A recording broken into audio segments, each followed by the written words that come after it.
largest growing religion in the world and the second largest religion, right after Christianity.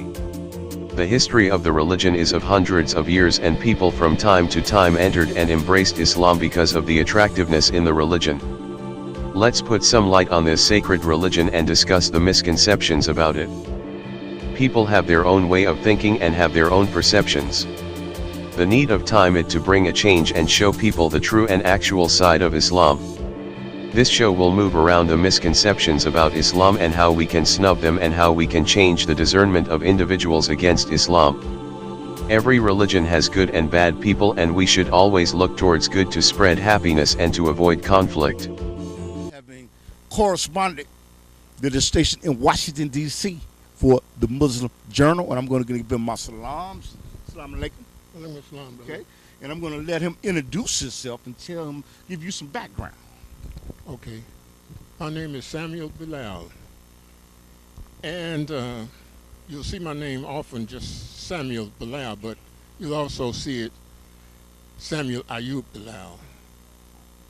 And I first came in contact with Islam, with the name Allah, etc., back in 1956 through reading the column by the Honorable Elijah Muhammad in the Pittsburgh Courier, which you can get on microfilm now, even here in Chicago at the Hearst branch, the Hearst collection. Yes. Okay, so from 1956 until 1966, I was an observer.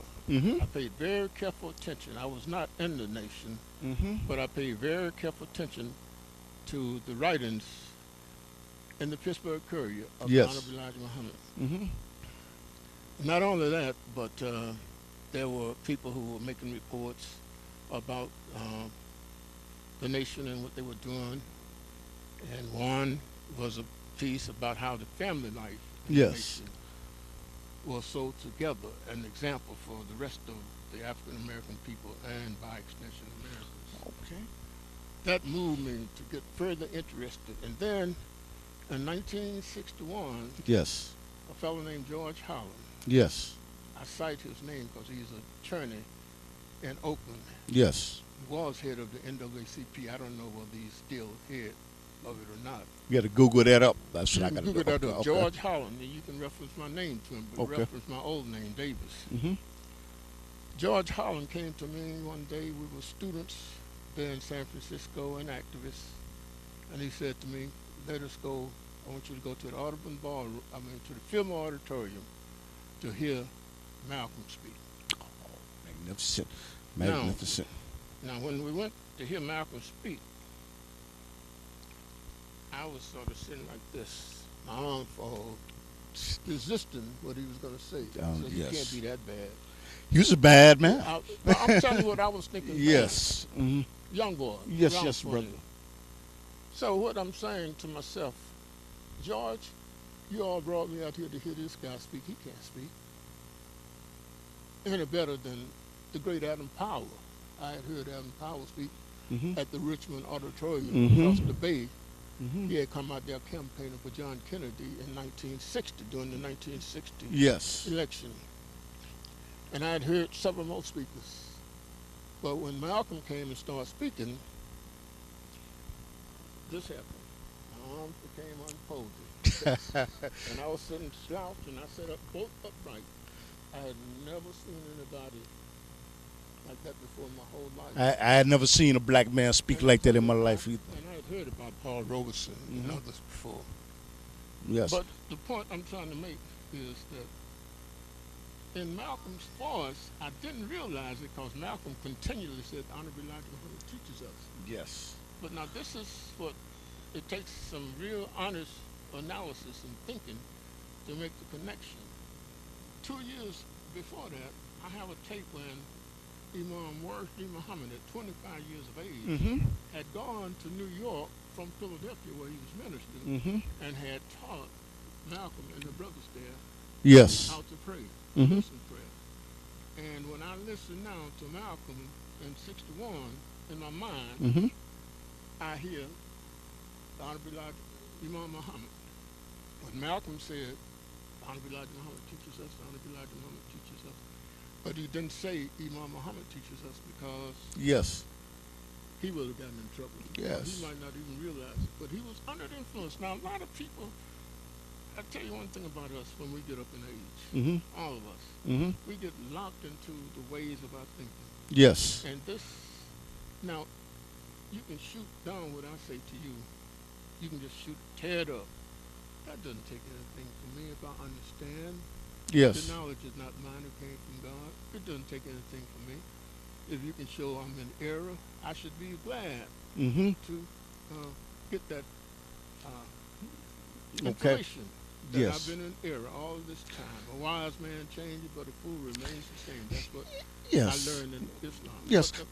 Go ahead. But you know what? Something else I would like to ask you. I want to say thank you. I think Aaliyah of the editor of the Muslim Journal and Sister Zubaydah. Abdullah's mom. Abdullah's mother, the Imam over at Masjid Mayun Yeah. in Chicago, Illinois. But I would like to ask you is why is it important and essential that a person go to the library and read the Muslim Journal, whether they are Muslim or non-believer? Can this help Muslims to get more knowledge, and can it help non-believers to go to the library and get the Muslim Journal to clear up misconceptions? Look at all of the books, and I could name some by Evans and Evans, Evans, E-V-A-N-Z-Z, and Manon Marable, and earlier going back to S.a.a.w, whom Imam Muhammad respected, and Dr.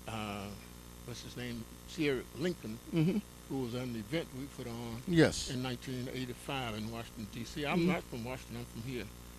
But also, you look at the people who wrote about the Muslims, going back to 1959, when Louis Lomax helped Mike Wallace put together When the Word is Given. Okay. And all those people did their research, they did their homework. That's why their book stood over time. You can see Dr. Lincoln on YouTube now being interviewed or having a conversation with Imam Muhammad in 1992. And he talks, reminisces about when he was talking to Louis Lomax and Malcolm in the restaurant there in New York, at s.a.a.w's restaurant on 116th Street and Lenox Avenue. That's why I came into the temple in 66. But my point is, they all read. A man who talks and doesn't read, beware of him. And generally, he will reference what he says by referring you to another reader, another writer. So the the individual that already believes in Islam should go to the library to get the Muslim Journal, and the non-believer should get that to clear up the misconceptions they have about Islam by reading the Muslim Journal. Is that it? The Muslim Journal. It'll give you. Now it doesn't have all the answers. It's only a small paper now, it's going to grow. Pages. But I'm convinced that you could go to it. And I recommend that the first thing you do when you go to it is turn directly to the center page. Yes. That's for Imam Muhammad's article. Okay.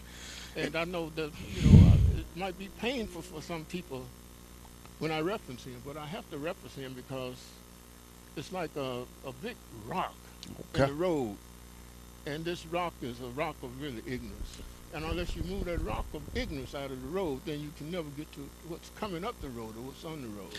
Okay, as we talk about this, I remember seeing things on television, and I'm not going to call any names because you do battle with your Muslim. You should not do battle with Muslims in the public. I am saying unflattering things about Wallace ad-Din, and even showing him at a podium in his last final day, shaking his hand and saying that he had businesses that he destroyed and he's not here to defend himself. And some people saying that he's a hypocrite and he brought us to Orthodox Islam. What about his critics? And I'm not going to mention the names because they already know who I'm talking about. As I've said over and over again, whoever makes that charge against him,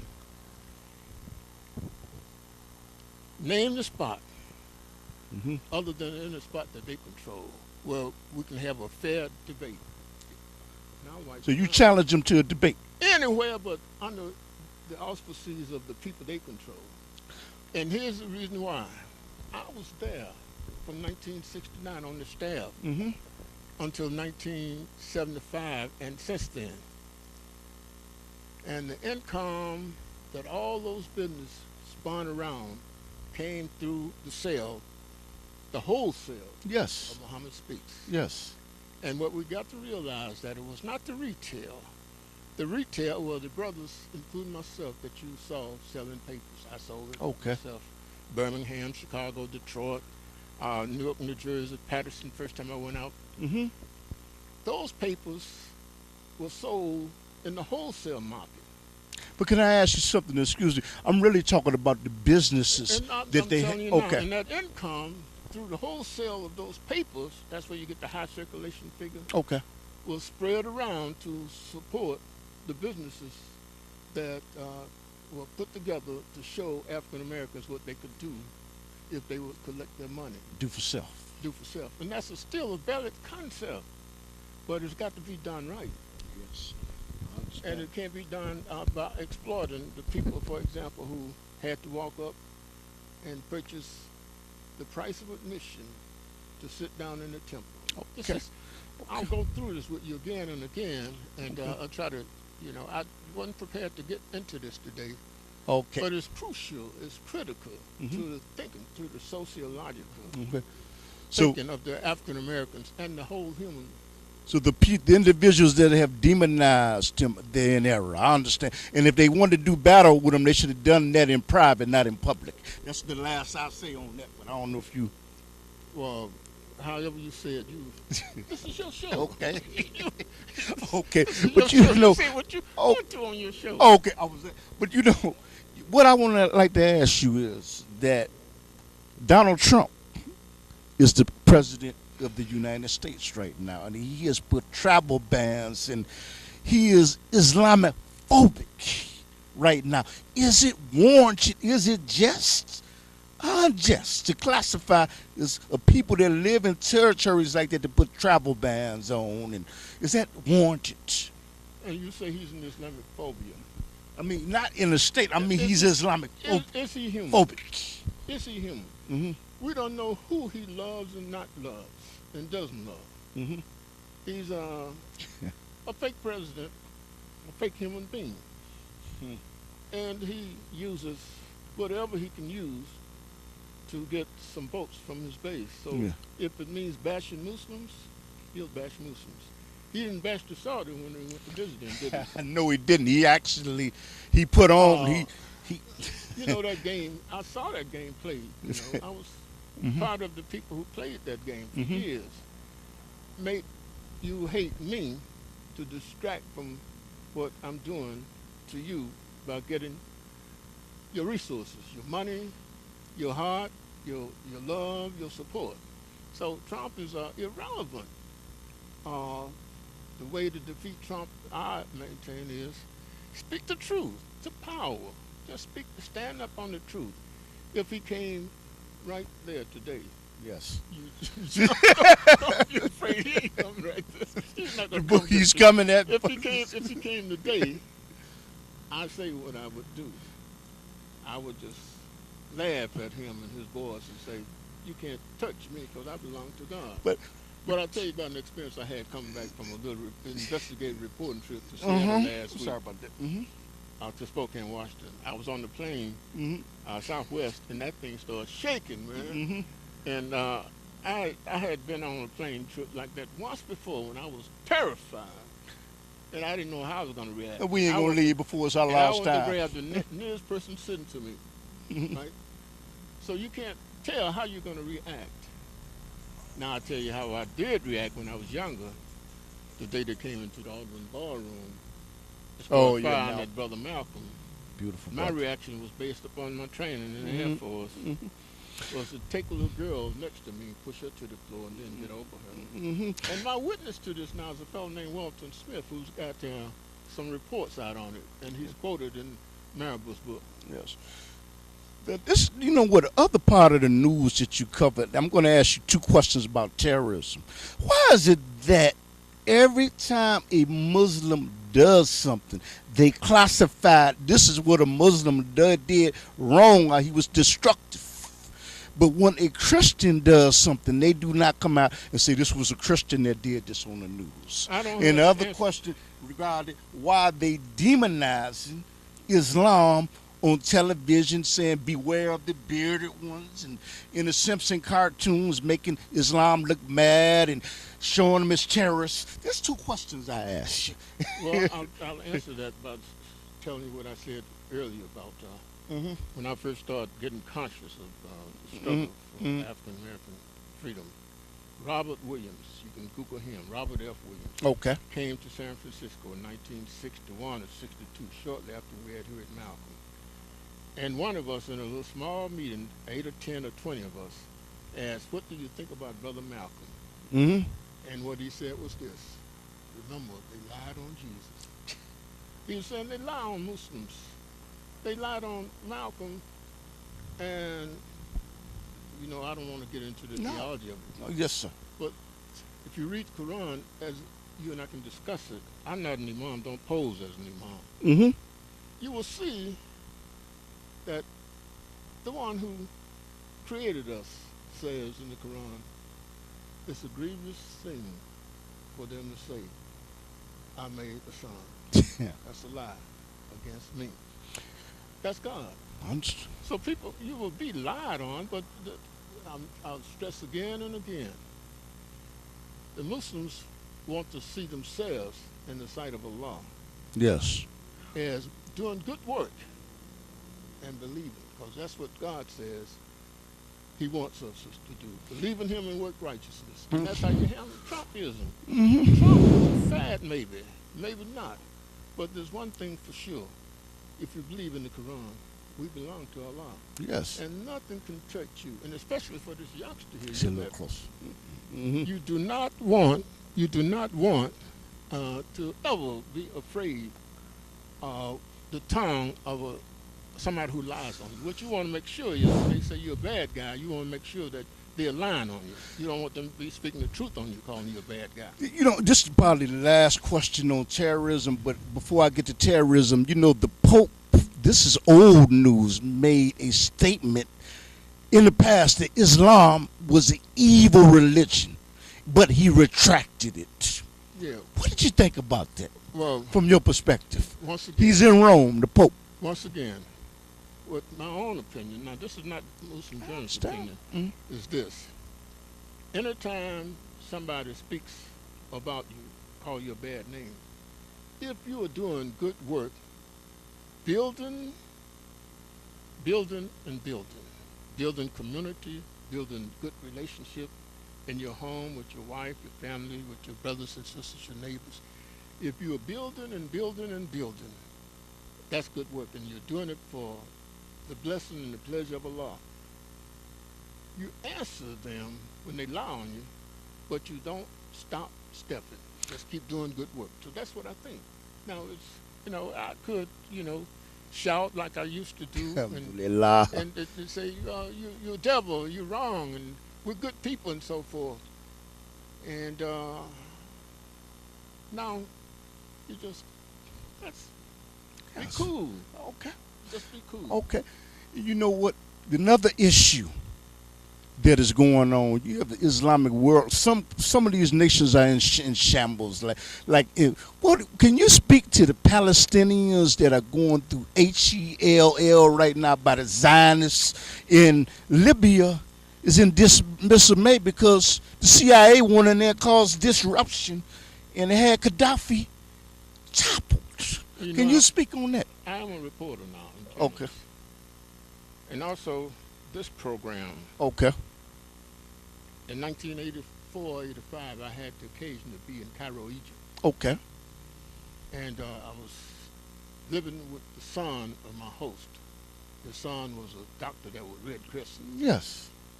And they had a cousin there who was a law student in Palestine, but he was over to Cairo. You look at the map. Ali Baghdadi And is from there. They brought their sister Mm-hmm. to meet me, and she set up, and she was impressing on me the importance of all the Muslims getting behind the Palestinians.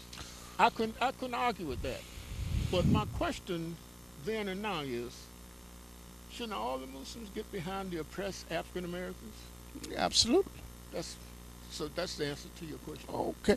And the what I am amazed at what ex-President Obama did by sending agents into Libya, CIA and the agents. The CIA they were instrumental in causing destabilization in Libya, and this man wanted to unite all Africa. Why? Why did they have to do this? And they wanted to put them on a gold currency because we know these dollar bills we have are fiat dollars. And they want why? If this young man here could go to my car and bring out a copy of a book I have in there called Toward the African Revolution by France Fanon. Fanon was working in North Africa with Algerian liberation, with the Algerian Liberation Front, and the head of that front was a man named Ahmed Ben Bella, whom I can show you some interviews I did with him after the revolution, maybe 20 years after the revolution. But my point is that the struggle to bring the African continent together is a long time struggle.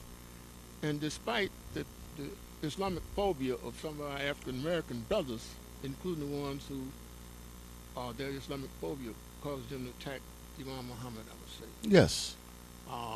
Attacking the image of the thumb or the finger on the body is you actually attacking the body without explanation. So my point is, Gaddafi, great man, you know, he loaned us $2 million. Beautiful brother. He loaned us $2 million in 1972 to build a temple where Masjid Maryam is. Now, not to build it, but to buy it. But okay, he was trying to pull the people of Africa together on the continent. He was not the first one. The Algerians, who were Muslims, were trying to pull the people together into a United States of Africa. Yes. I don't have the book in my car. Okay. But this book is by whoever it is, it's talking about Nkrumah. Kwame Nkrumah was calling for a United States of Africa in 1961, 62.